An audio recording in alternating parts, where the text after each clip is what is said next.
یاد رکھو کہ اگر ہماری اوقات 8 ستمبر کے جلسے کی نہیں ہے، پاکستانیوں اگر مل کے پوری قوم ایک جلسے کی حیثیت ہی نہیں رکھتی ہے تو شرم سے ڈوب مرنا چاہیے. پھر یہ قوم ہی نہیں ہے، یہ بھیڑ بھی نہیں ہے، یہ انسانوں کا اکٹھ ہی نہیں ہے، یہ چوپائے ہیں شرمسار، نادم اور بزدل.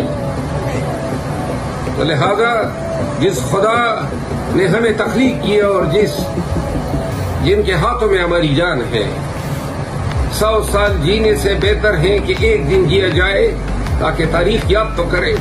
8 ستمبر کا جلسہ ہم کریں گے، ہر صورت کریں گے، مریں گے یا کوئی مٹانا چاہیں، لیکن 8 ستمبر کو آنے والا دن جو ہے یاد رکھے گا کہ ایک عظیم الشان جلسہ ہوا تھا. اب ذمہ داری آپ کی ہے پاکستانیوں.